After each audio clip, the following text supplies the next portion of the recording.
जय हिंद दोस्तों, वंदे मातरम। भारत एक लोकतांत्रिक देश है और यहाँ पर हर एक धर्म समुदाय के लोगों को चुनाव लड़ने का भी हक है। लेकिन कई बार क्या होता है कि लोग चुनाव लड़ने के बहाने जो स्लोगन्स तैयार करते हैं, जो पोस्टर्स तैयार करते हैं, उसमें अपने दिलों की भावनाओं को शेयर कर देते हैं। और बस यही कई बार इन लोगों के लिए भारी भी पड़ जाता है, क्योंकि ऐसे में फिर उन भावनाओं को और लोग भी जान लेते हैं और फिर उसके ऊपर सवाल खड़े करते हैं। इस बार यूपी में विधानसभा चुनाव होने वाले हैं और असदुद्दीन ओवैसी भी इसके लिए कमर कस के तैयार हो चुके हैं। भले ही वो चुनाव जीते या ना जीते, ये बात की बात है, लेकिन वो चुनाव का हिसाब बिगाड़ने की तैयारी कर ही चुके हैं। लेकिन ऐसा लग रहा है कि उनके सपोर्टर जिस राह पर आगे बढ़ रहे हैं, ओवैसी किसी और का हिसाब बिगाड़े या ना बिगाड़े, इनके सपोर्टर इनका हिसाब जरूर बिगाड़ देंगे। दरअसल कुछ पोस्टर्स हैं जो कि इस समय चिपकाए गए हैं और सामने आए हैं। उनके ऊपर जो स्लोगन लिखे हुए हैं, वो स्लोगन काफ़ी भड़कीले से हैं। उनमें लिखा हुआ है कि गाजियों की धरती पर गरजेंगे शेरे हिंदुस्तान ओवैसी।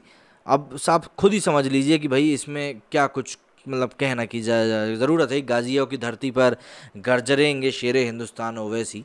हैदराबाद में से बाहर निकल नहीं पा रहे, पर ठीक है, चलिए, सपोर्टर्स का तो काम है कहना, वो तो कुछ कहेंगे ही। अब इसी को लेकर समझ लेते हैं कि पूरा मामला क्या है। अगले साल होने वाले उत्तर प्रदेश के विधानसभा चुनाव के मद्देनजर सभी सियासी पार्टी वोटरों को लुभाने में लगी हुई हैं। इसी क्रम में AIMIM के प्रमुख असदुद्दीन ओवैसी यूपी के संभल में चुनावी जनसभाएं करने जा रहे हैं, लेकिन उससे पहले ही वो विवादों में घिर गए हैं। इसको लेकर बीजेपी ने उन पर निशाना भी साधा है। रिपोर्ट्स के मुताबिक ओवैसी की रैली के मद्देनजर शहर भर में AIMIM के समर्थन में पोस्टर लगाए गए। इसमें संभल को गाजियों की धरती अर्थात इस्लाम के वीर योद्धाओं की धरती बताया गया है। पोस्टर पर लिखा है कि गाजियों की धरती पर गरजेंगे शेरे हिंदुस्तान। इसी पोस्टर पर भारतीय जनता पार्टी ने कड़ा एतराज जताते हुए इसे ओवैसी का चुनावी स्टंट करार दिया। हालांकि इस मामले में विवाद बढ़ने के बाद उन पोस्टरों को हटा दिया गया है। इस मामले पर भाजपा के पश्चिमी उत्तर प्रदेश के क्षेत्रीय उपाध्यक्ष राजेश सिंघल ने कहा है कि ये केवल ओवैसी का चुनावी पैंतरा बस है। संभल कभी भी गाजियों की धरती नहीं रहा है। हिंदुस्तान का कोई भी शहर ना तो कभी गाजियों का रहा है और ना हम ऐसा होने देंगे। बीजेपी नेता ने कहा कि इस तरह के मंसूबों को कभी भी कामयाब नहीं होने दिया जाएगा।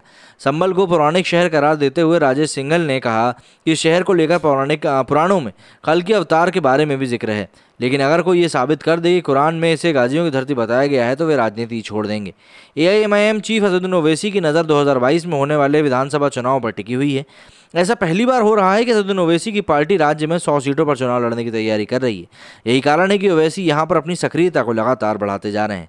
ओवैसी की गाजियों की धरती वाले बयान को लेकर ट्विटर पर राधा देव शर्मा ने तंज कसा।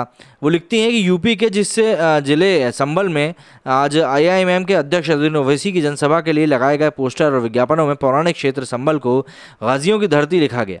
इससे पहले ये लोग अयोध्या को फैजाबाद लिखे थे। संभल गाजियों की धरती कैसे हो गई?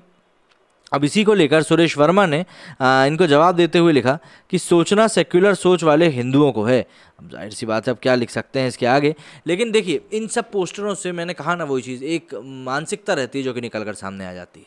अब आप लोगों का क्या कहना है इस मामले में, जो कमेंट करके जरूर बताइएगा। मेरी वीडियो में फिलहाल इतना ही। जय हिंद, जय भारत।